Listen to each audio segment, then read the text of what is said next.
లూకా సువార్త 4వ అధ్యాయము. లూకా సువార్త 4వ అధ్యాయము 38వ వచనాన్ని 39వ వచనాన్ని మనము చదువుకుందాం. ఆయన ఆమె చెంతను నిలువబడి జ్వరమును గద్దింపగానే అది ఆమెను విడిచెను.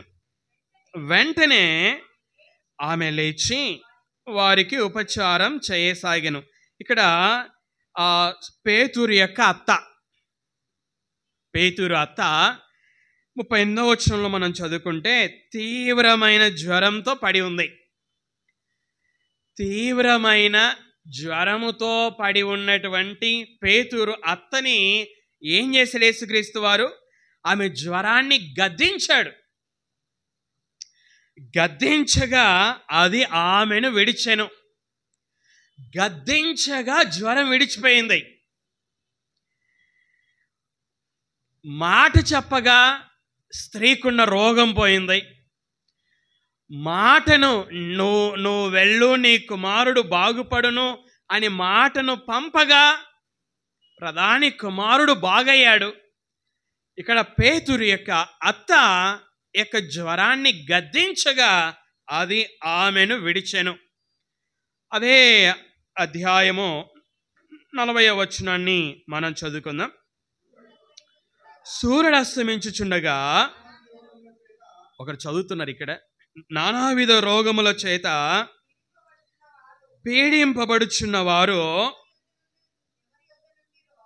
ఎవరెవరి యొద్ద నుండిరో వారందరూ ఆ రోగులను ఆయన యొద్దకు తీసుకొని వచ్చిరి. అప్పుడు ఆయన వారిలో ప్రతి వాని మీద చేతులుంచి వారిని స్వస్థపరిచెను. చేతులుంచి స్వస్థపరిచాడు. యేసుక్రీస్తు వారు శరీరధారిగా ఈ భూమి మీద ఉన్నటువంటి దినాలలో ఏ విధంగా స్వస్థపరిచాడు అనే దానిని మనం చూస్తూ ఉన్నాం. చేతులుంచి స్వస్థపరిచాడు. అదే 5వ అధ్యాయము 13వ వచనాన్ని మనము చదువుకుందాం. అప్పుడు ఆయన చెయ్యి చాపి వానిని ముట్టి, నాకిష్టమే, నీవు శుద్ధుడవు కమ్మని అనగానే కుష్ఠరోగము వానిని విడిచెను. సందర్భం మనందరికీ తెలుసు కదా. కుష్ఠరోగి యేసుక్రీస్తు దగ్గరికి వచ్చాడు. అయ్యా, నీకు ఇష్టమైతే నన్ను శుద్ధునిగా చేయగలవు అన్నాడు. అప్పుడు యేసుక్రీస్తు వారు, నాకు ఇష్టమే, నీవు శుద్ధుడవు కమ్మని ఏం చేస్తాడట? చెయ్యి చాపి వానిని ముట్టి, చెయ్యి చాపి కుష్ఠరోగిని ముట్టి ఆ కుష్ఠరోగిని స్వస్థపరిచాడు. ముట్టి స్వస్థపరిచాడు. మార్కు సువార్త 5వ అధ్యాయము 27, 28 వచనాలను మనం చదువుకుందాం. ఆమె యేసును గూర్చి విని, నేను ఆయన వస్త్రములు మాత్రము ముట్టిన బాగుపడుదననుకొని జనసమూహములో ఆయన వెనుకకు వచ్చి ఆయన వస్త్రము ముట్టెను. ఇక్కడ యేసుక్రీస్తు ముట్టలేదు. యేసుక్రీస్తు చేతులు చాపలేదు. యేసుక్రీస్తు చేసిన కార్యం కాకుండా ఒక స్త్రీ చేసిన కార్యం గురించే ఇక్కడ వ్రాయబడి ఉంది. ఏమని వ్రాయబడి ఉంది? ఆయన వెనుకకు వచ్చి ఆయన వస్త్రము ముట్టెను. 12 ఏండ్ల నుండి రక్తస్రావ రోగం కలిగినటువంటి ఒక స్త్రీ ఆయన వస్త్రాన్ని ముట్టితే బాగుపడింది.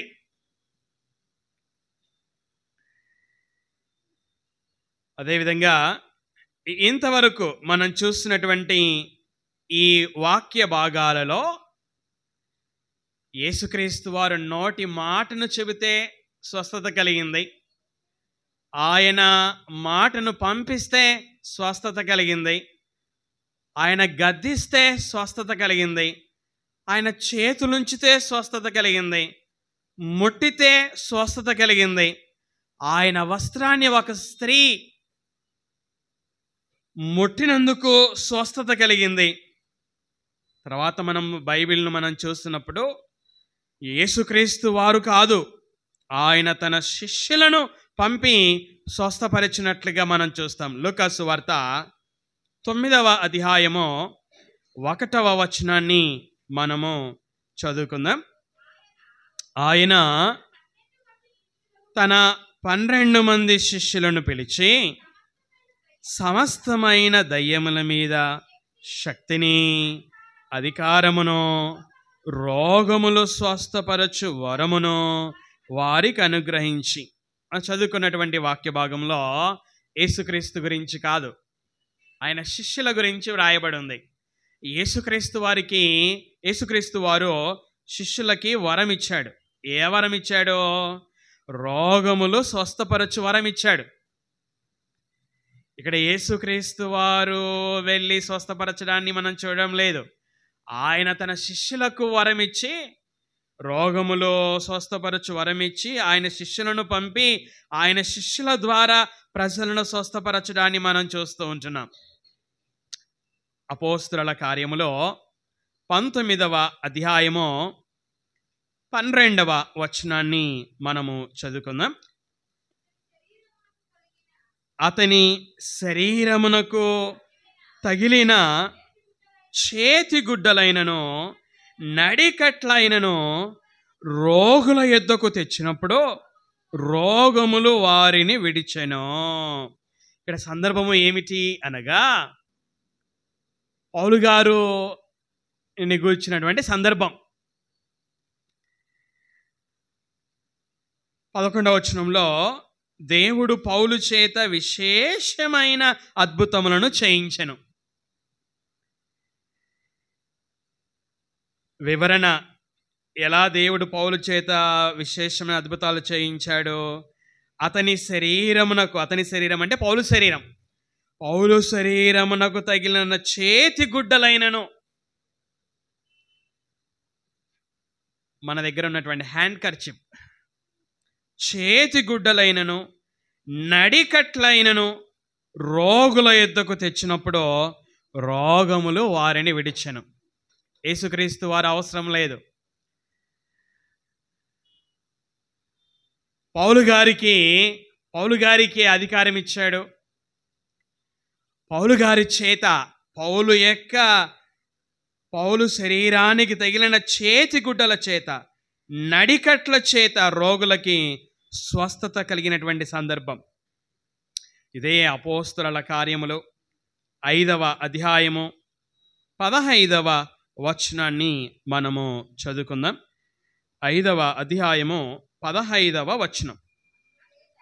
అందుచేత పేతురు వచ్చుచుండగా జనులు రోగులను వీధులలోనికి తెచ్చి వారిలో ఎవని మీదనైనను అతని నీడయైనను పడవలెనని మంచముల మీదను పరుపుల మీదను వారిని ఉంచిరి.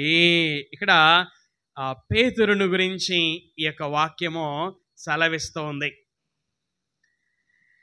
ఇంతవరకు చదువుకున్నటువంటి వాక్య భాగంలో పౌలు శరీరానికి తగిలినటువంటి చేతిగుడ్డలు, అతని నడికట్ల వలన రోగులకు స్వస్థత కలిగింది. అయితే ఇక్కడ పేతురు యొక్క చేతిగుడ్డలు కాదు, పేతురు యొక్క నడికట్లు కాదు, పేతురు యొక్క నీడ పడితే ఆ మంచముల మీద పరుపుల మీద ఉన్నటువంటి వారికి స్వస్థత కలగడాన్ని మనము చూస్తూ ఉన్నాం. అంటే దీని ద్వారా ఏం మనం అర్థం చేసుకోవాలి అంటే, యేసుక్రీస్తు వారు శాస్త్రులు పరిసయ్యులతో చెప్పినటువంటి మాట, నీవు లేచి నీ పరుపెత్తుకొని నడుమని చెప్పుట సులభమా, నీ పాపములు క్షమింపబడి ఉన్నవని చెప్పుట సులభమా? యేసుక్రీస్తు వారికి ఏది సులభం? నీ పాపములు క్షమింపబడి ఉన్నవని చెప్పుట సులభమా, లేకపోతే నీవు లేచి నీ పరుపెత్తుకొని నడుమని చెప్పుట సులభమా అనే ప్రశ్నని మనం చూస్తూ ఉన్నాము. ఆ ప్రశ్నలో మొదటి భాగంగా యేసుక్రీస్తు వారికి రోగములు స్వస్థపరచడానికి, రోగములు ఎలా స్వస్థపరిచాడో, ఆయన శిష్యులకి అధికారం ఇచ్చి ఎలా స్వస్థపరిచాడో అనే విషయాలని మనము వాక్యంలో చూసాం. యేసుక్రీస్తు వారు మాట చెప్పి స్వస్థపరిచాడు, మాటను పంపించి స్వస్థపరిచాడు, గద్దించి స్వస్థపరిచాడు, చేతులుంచి స్వస్థపరిచాడు, ముట్టి స్వస్థపరిచాడు. ఆయన వస్త్రం ముట్టుకున్న స్త్రీకి స్వస్థత కలిగింది. ఇక ఆయన శిష్యులకు అధికారం ఇచ్చి రోగాలు స్వస్థపరిచే ఆ వరం అనే అధికారం ఇచ్చి ఆ అపోస్తుల ద్వారా ప్రజలను స్వస్థపరిచాడు. పౌలు యొక్క చేతి గుడ్డల చేత, అతని నడికట్ల చేత ప్రజలకి స్వస్థత కలగజేశాడు. అదేవిధంగా పేతురు యొక్క నీడ ద్వారా రోగంలో ఉన్నటువంటి వారికి స్వస్థత కలగజేశాడు. అంటే ఈ రోగాన్ని స్వస్థపరచడంలో, ప్రజలకు ఉన్నటువంటి శరీర సంబంధమైన రోగాన్ని స్వస్థపరచడంలో యేసుక్రీస్తు వారు ఆయన హింసలు పొందినట్లుగా, ఆయన ఆ కొరడా దెబ్బలు తిన్నట్లుగా, ఆయన ఇబ్బంది పడినట్లుగా, ఆయన కలవర పడినట్లుగా, ఆయన వేదన పడినట్లుగా, ఆయన అపహసించబడినట్లుగా, ఆయన కొరడాలతో కొట్టబడినట్లుగా, తన రక్తాన్ని చిందించినట్లుగా, ఆయన మరణించినట్లుగా మనం చూడం.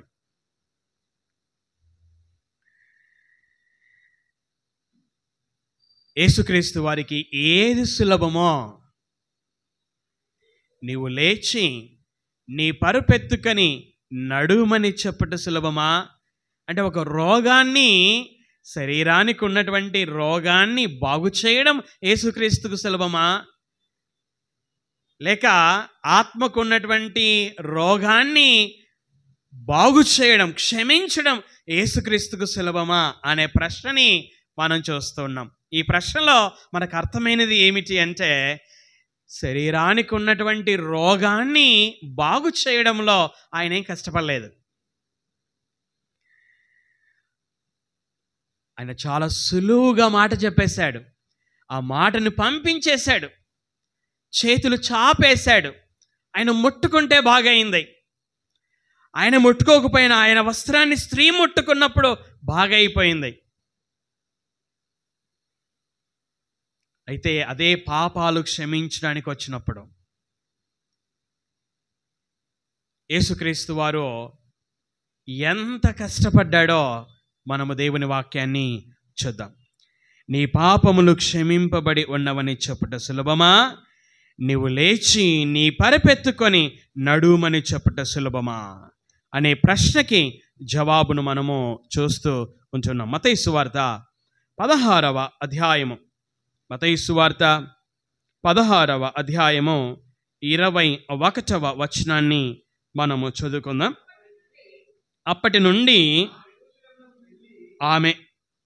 నుండి తాను యెరూషలేమునకు వెళ్ళి పెద్దల చేతను, ప్రధాన యాజకుల చేతను, శాస్త్రుల చేతను అనేక హింసలు పొంది చంపబడి 3వ దినమున లేచుట అగత్యమని యేసు తన శిష్యులకు తెలియజేయ మొదలుపెట్టగా, యేసుక్రీస్తు వారు యెరూషలేమునకు వెలుచు ఉన్నటువంటి ఆ సందర్భంలో తన శిష్యులకి యెరూషలేమునకు వెళ్తే అక్కడ ఆయనకి ఏం సంభవిస్తుందో అని తన శిష్యులతో మాట్లాడుతున్నటువంటి సందర్భం.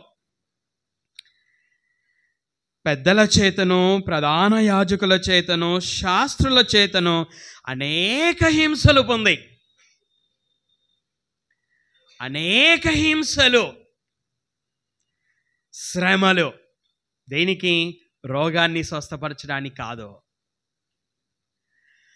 పాపములు క్షమించడానికి యేసుక్రీస్తు వారు పొందినటువంటి అనేక హింసలు. ఏ హింసలు పొందాడు మనం సువార్తలు చదివితే మనకి అర్థమవుతుంది. అదే సువార్త 20వ అధ్యాయము 19వ వచనాన్ని మనం చదువుకుందాం. ఆయనను అపహసించుటకును, కొరడాలతో కొట్టుటకును, సిలువ వేయుటకును అన్యజనులకు ఆయనను అప్పగింతురు. 3వ దినమున ఆయన మరలా లేచును. ఆయనను అపహసించుటకు, అపహసించబడడం, కొరడాలతో కొట్టబడడం, సిలువ వేయబడడం, అన్యజనులకు ఆయన అప్పగించబడడం, పాపాలు క్షమించుట కొరకు. ఆయన ఏ విధంగా అపహసించబడ్డాడు అనేది మనం మత్తయి సువార్తలో 27వ అధ్యాయంలో చూద్దాము. దానికన్నా మునుపుగా 26వ అధ్యాయం 38వ వచనము 39వ వచనాన్ని మనం చదువుకుందాం.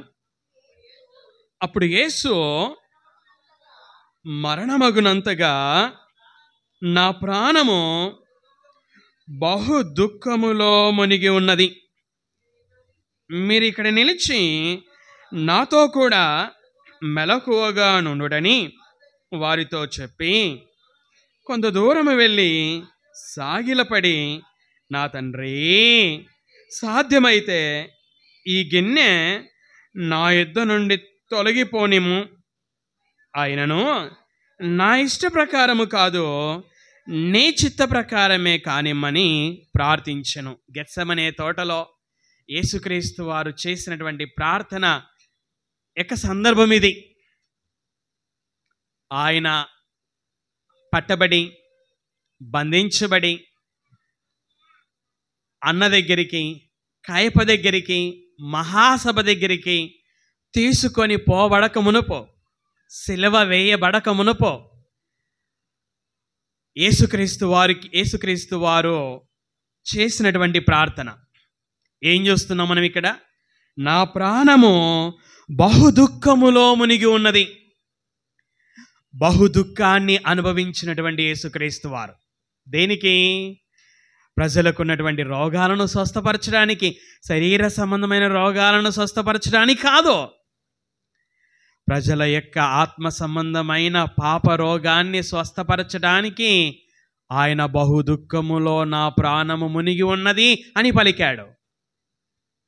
ఇదే సందర్భాన్ని లూకా గారు రాశారు. లూకా గారు 22వ అధ్యాయం 44వ వచనంలో ఇదే సందర్భమే 44వ వచనంలో ఏమని రాశాడో చదువుకుందాం చూడండి. ఆయన వేదన పడి మరింత ఆతురముగా ప్రార్థన చేయగా ఆయన చెమట నేలపడుచున్న గొప్ప రక్త బిందువుల వలె ఆయన వేదన పడి. మత్తయి గారు రాశారు యేసుక్రీస్తు ప్రాణం బహు దుఃఖములో మునిగి ఉన్నది అని. లూకా గారు రాశారు ఆయన వేదన పడ్డాడు అని. ఎందుకు ఈ వేదన? ఎందుకు ఆయన ప్రాణం బహు దుఃఖంలో మునిగింది? దేని కొరకు అంటే ఆత్మ సంబంధమైన పాప రోగమును తీసివేయుట కొరకు. మత్తయి సువార్త 27వ అధ్యాయం 27 నుంచి 31 వరకు ఆయన ఏ విధంగా అపహసించబడ్డాడో, 20వ అధ్యాయం మత్తయి సువార్త 20:19లో ఆయన అపహసించబడ్డాడని చదువుకున్నామో, ఈ అధ్యాయము 27 నుంచి 31లో ఆయన ఏ విధంగా అపహసించబడ్డాడో మత్తయి గారు చక్కగా వివరించారు. 27వ అధ్యాయము 27వ వచనం నుంచి. అప్పుడు అధిపతి యొక్క అనగా పిలాతు యొక్క సైనికులు యేసును అధికార మందిరములోనికి తీసుకొని పోయి ఆయన యొద్ద సైనికులను అందరినీ సమకూర్చిరి. వారు ఆయన వస్త్రములు తీసివేసి, ఎందుకు ఆయన వస్త్రాలు తీసేశారు? ఆయనకు ఎర్రని అంగి తొడిగించడానికి. ఆయనకు ఎర్రని అంగి తొడిగించి ముండ్ల కిరీటమును అల్లి ఆయన తలకు పెట్టి ఒక రెల్లు ఆయన కుడి చేతిలో నుంచి ఆయన ఎదుట మోకాళ్ళుని, యూదుల రాజా నీకు శుభమని ఆయనను అపహసించి, యేసుక్రీస్తుని ఎలా అపహసించారో మత్తయి గారు వివరిస్తున్నటువంటి వివరణ.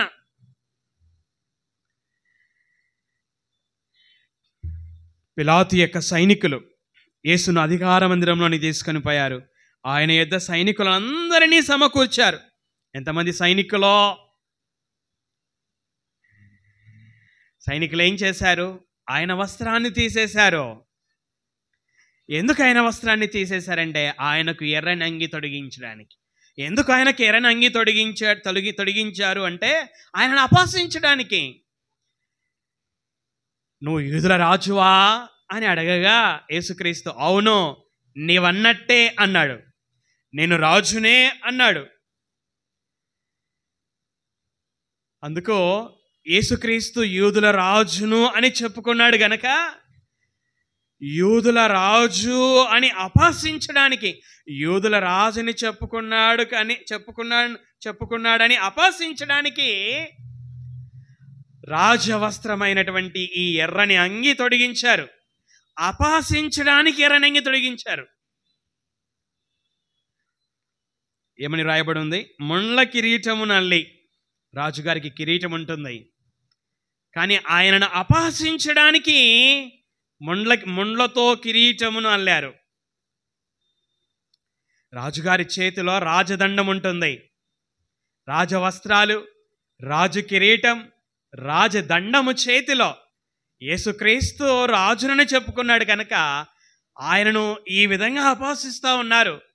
ఎర్రని అంగి తొడిగి ముండ్లతో కిరీటమును అల్లి ఆయన చేతిలో రెల్లు నుంచి, రాజదండానికి బదులుగా రెల్లు నుంచి ఒక రెల్లు ఆయన కుడి చేతిలో నుంచి ఆయన ఎదుట మోకాల్లోని, యూదుల రాజా నీకు శుభమని ఆయనను అపహసించి, యేసుక్రీస్తు వారు అపహసించబడ్డాడు.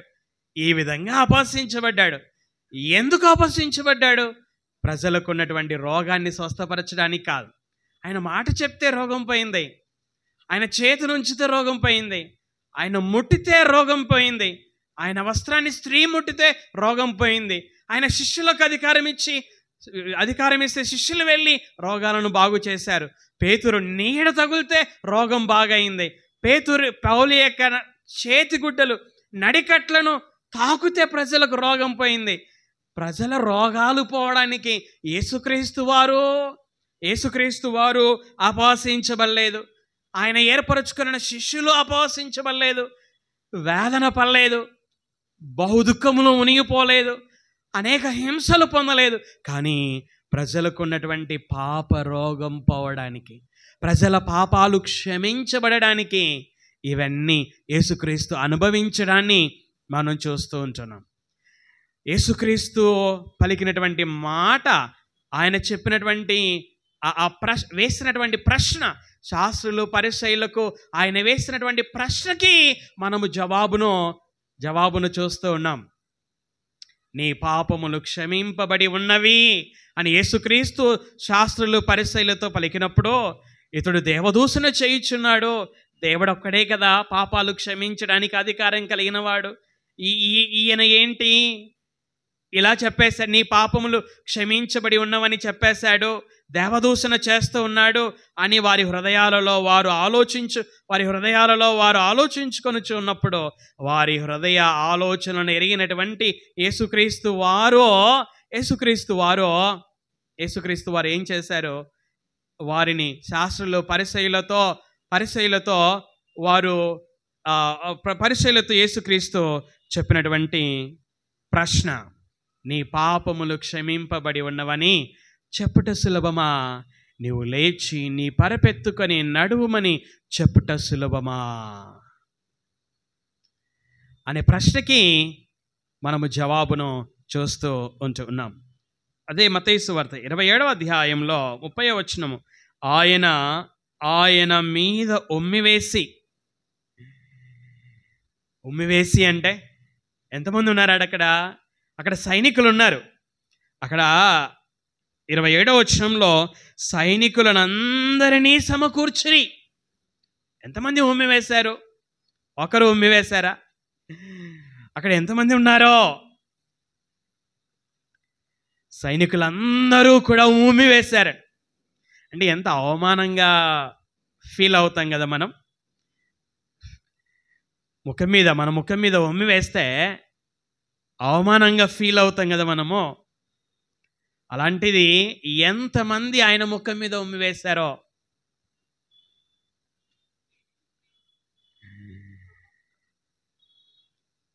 పాపములు క్షమించడానికి యేసుక్రీస్తు వారు ఎంత వేదన పడ్డాడో, ఎంత బహు దుఃఖాన్ని అనుభవించాడో,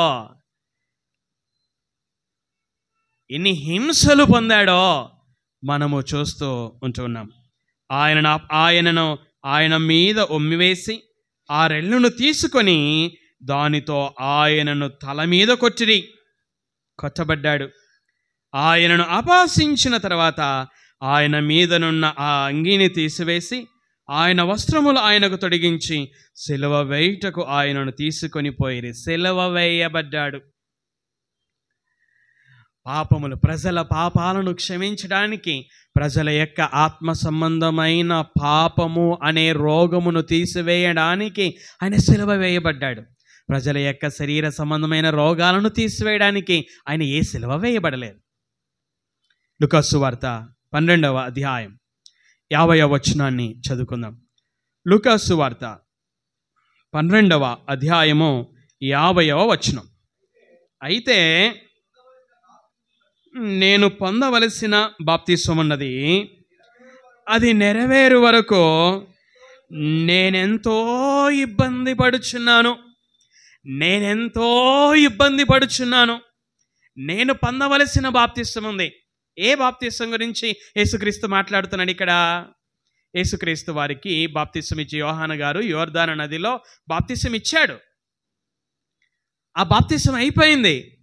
అయితే ఇక్కడ ఏ బాప్తిస్మం గురించి మాట్లాడుతున్నాడో? ఇక్కడ హింసలు పొందే, సిలువలో రక్తం కార్చి మరణించే బాప్తిస్మం గురించి మాట్లాడుతున్నాడు.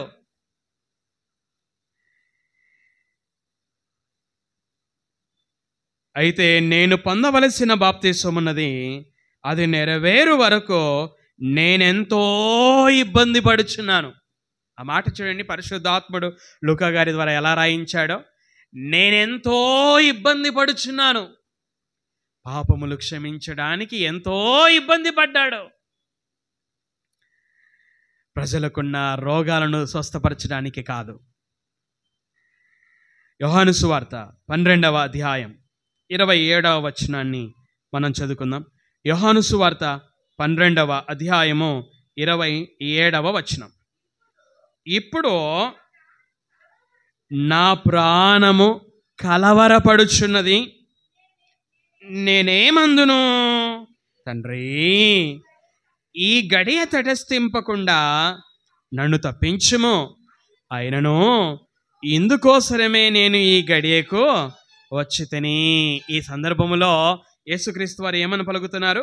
నా ప్రాణము కలవరపడుచున్నది. యేసుక్రీస్తు వారు కలవరపడ్డాడు. దేనికి? ప్రజల యొక్క పాపాలను క్షమించుట కొరకు. యోహాను సువార్త 19వ అధ్యాయము 34, 35 వచనాలను మనం చదువుకుందాం. సైనికులలో ఒకడు ఈటతో ఆయన ప్రక్కను పొడిచెను. వెంటనే రక్తమును నీళ్లును కారెను. ప్రక్కను పొడిచెను, వెంటనే రక్తమును నీళ్లను కారెను.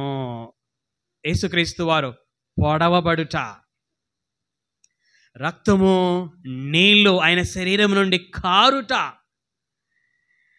నీ పాపములు క్షమింపబడి ఉన్నవని చెప్పుట సులభమా? పాపాలు క్షమించుట కొరకు యేసుక్రీస్తు వారు ఏ విధంగా తన జీవితంలో అనుభవించాడో మనము చూస్తూ ఉంటున్నాం. హెబ్రీలకు రాసినటువంటి పత్రిక 9వ అధ్యాయము 12వ వచనాన్ని మనం చదువుకుందాం.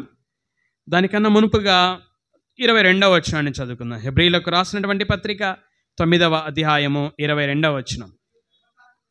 మరియు ధర్మశాస్త్ర ప్రకారము సమస్త వస్తువులను రక్తము చేత శుద్ధి చేయబడుననియో, రక్తము చిందింపకుండా పాప క్షమాపణ కలగదనియో సామాన్యముగా చెప్పవచ్చును. రక్తము చిందింపకుండా పాప క్షమాపణ కలగదో అని వ్రాయబడి ఉంది. రక్తము చిందింపకుండా రోగము స్వస్థపరచబడదు అని వ్రాయబడలేదు. రక్తము చిందింపకుండా పాప క్షమాపణ కలగదు. ఏ రక్తమట? 10వ అధ్యాయం 3వ వచనంలో 4వ వచనం. ఏలయనగా ఎడ్ల యొక్కయో మేకల యొక్కయో రక్తము పాపములను తీసివేయుట అసాధ్యం. రక్తము చిందించబడాలి, పాపాలు తీసివేయబడాలంటే. అయితే అది ఏ రక్తమో? ఎడ్ల రక్తం కాదు, మేకల రక్తము కాదు. ఎడ్ల రక్తం, మేకల రక్తము పాపములను తీసివేయలేదు, పాప క్షమాపణ వాటి ద్వారా కలగదు. మరి ఎవరి రక్తమో? యేసుక్రీస్తు గురించి వ్రాయబడిన మాట అదే 9వ అధ్యాయం 12వ వచనంలో. 9వ అధ్యాయం 12వ వచనం.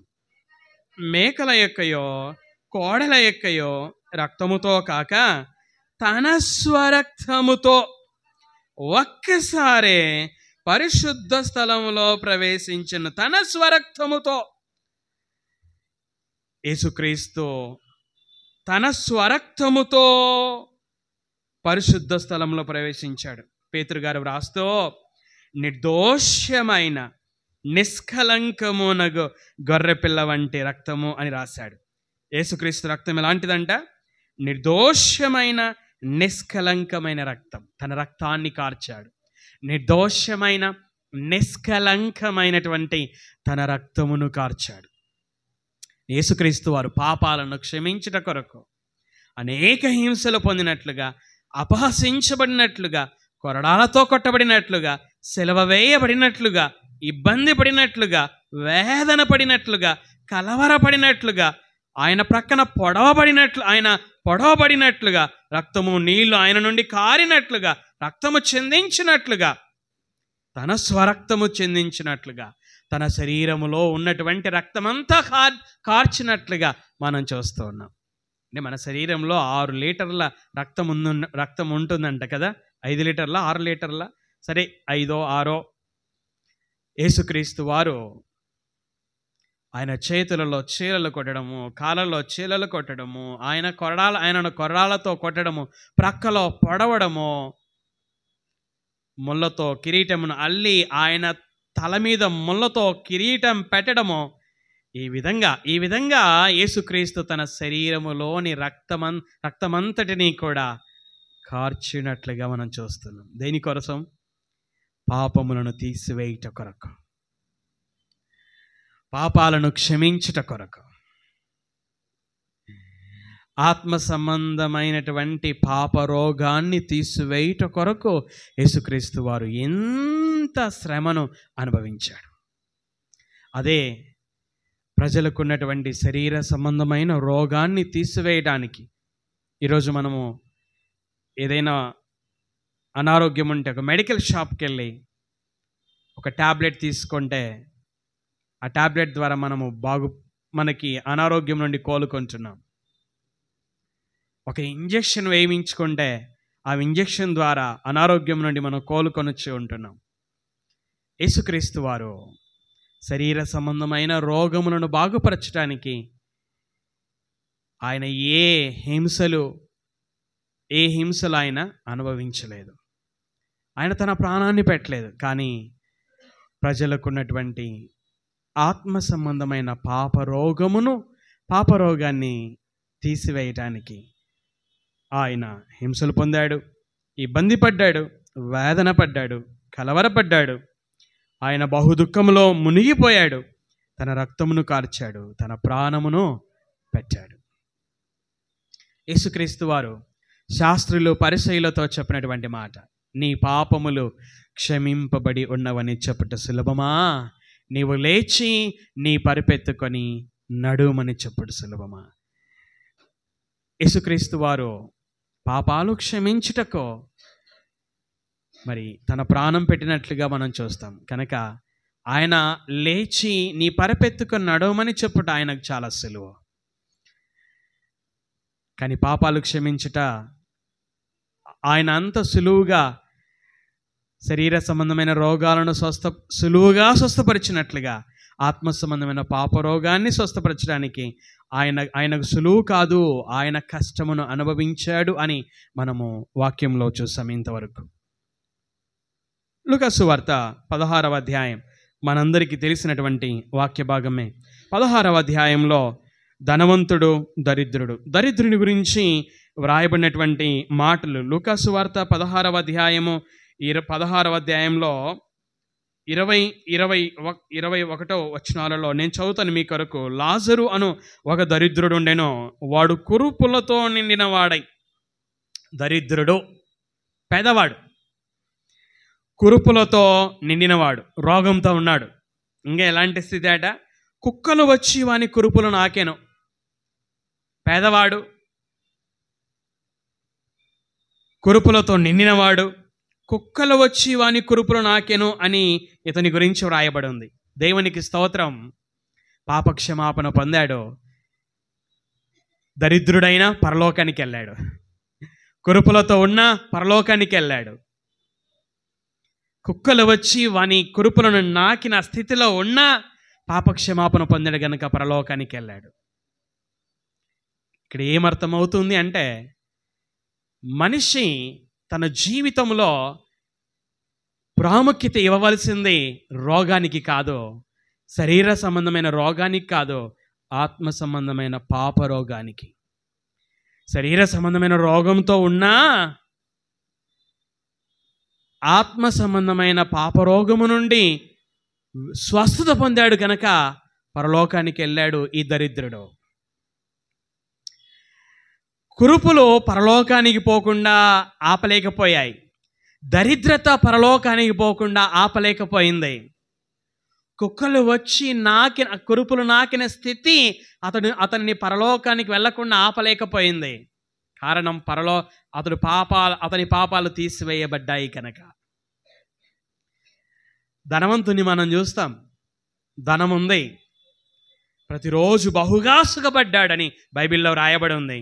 అయినా కూడా పాతాళంలోని యాతన పడే స్థలానికి వెళ్ళాడు, వేదనకరమైన స్థలానికి వెళ్ళాడు.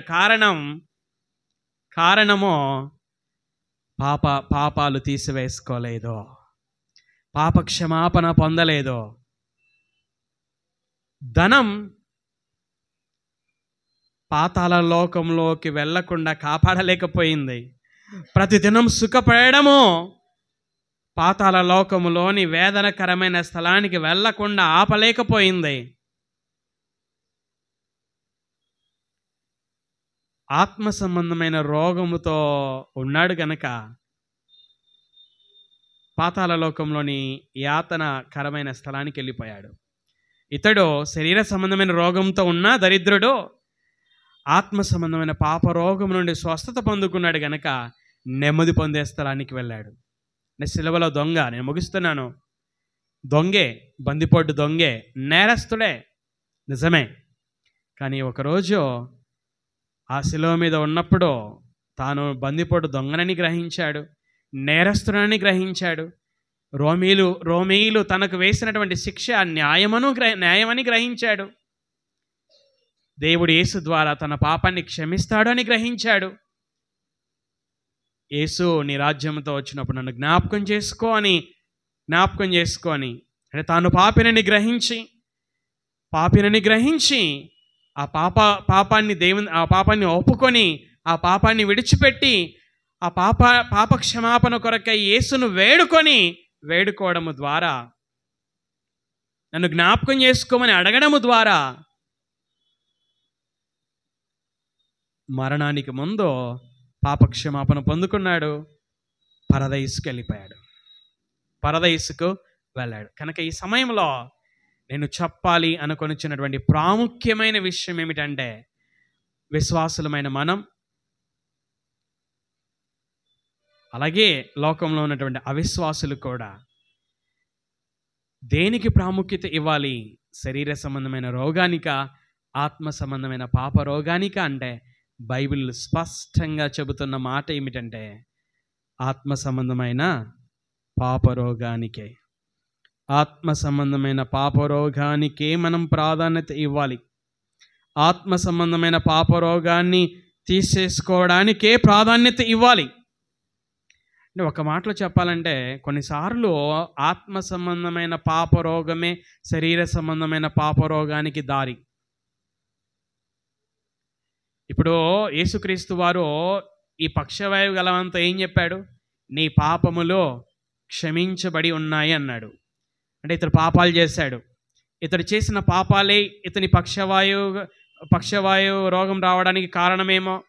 ఈరోజు ఎయిడ్స్ రోగమే, ఎయిడ్స్ రోగం వారు చేసిన పాపమే ఎయిడ్స్ రావడానికి కారణం. యేసుక్రీస్తు వారు అమ్మా వ్యభిచారమందు పట్టబడిన స్త్రీతో మాట్లాడినటువంటి మాట అనుకుంటాను, ఇక వెళ్ళి నువ్వు పాపం చేయవద్దు. చేస్తున్నటువంటి పాపాలు రోగాలకి దారి తీస్తూ ఉన్నాయి. అన్ని రోగాలకు కాదు, అన్ని రోగాలకు అని నేను చెప్పడం లేదు. మనం ప్రాముఖ్యత ఇవ్వవలసినది దేనికి ప్రాముఖ్యత ఇవ్వాలి? దేనికి ప్రాముఖ్యత ఇస్తూ వాక్యం చెప్పాలి? దేనికి ప్రాముఖ్యత ఇస్తూ సాక్ష్యాలు కూడా చెప్పించాలి బయట అంటే, దేవుడు నా పాపాన్ని క్షమించాడు అని సాక్ష్యం చెప్పడానికి మనం మొదటి ప్రాధాన్యత ఇవ్వాలి. ఒక వ్యక్తికి ఉన్నటువంటి పాపాన్ని తీసేసే ప్రసంగాలు మనము చేయాలి. కాబట్టి మనుషులమైన మనం ప్రాధాన్యత ఇవ్వవలసినది శరీర సంబంధమైన రోగానికి కాదు, ఆత్మ సంబంధమైన పాప రోగానికి అని మనం జ్ఞాపకం చేసుకున్నాం. ఆ విధంగా మనం జీవించుటకు దేవుడు మనకు సహాయమును చేయునుగాక. ప్రార్థన చేసుకుందాం.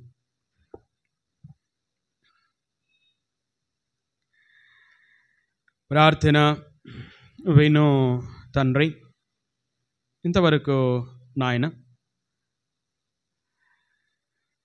మీ మాటలు చెప్పడానికి మీరు సహాయమును చేసినందుకై స్తోత్రాలు చెల్లించుచున్నాను తండ్రి. బెరయ క్రైస్తవుల వలె మీ మాటలు, ఇంతవరకు చెప్పబడినటువంటి మాటలు 66 పుస్తకాలలో ఉన్నాయా లేవా అని పరిశీలించు విశ్వాసులుగా ఉండుటకు సహాయమును అనుగ్రహించుమని అడుగుచున్నాను దేవ. మీ దాసుడనైన నేను కూడా ఆ విధంగా నడుచుకొనుటకు సహాయం చేయి తండ్రి. ముందున్న కార్యక్రమాన్ని కూడా పరిశుద్ధాత్ముడి ద్వారా నడిపించుమని మీ కుమారుడైన యేసుక్రీస్తు పేరట మిమ్మల్ని అడుగుచున్నాను తండ్రి.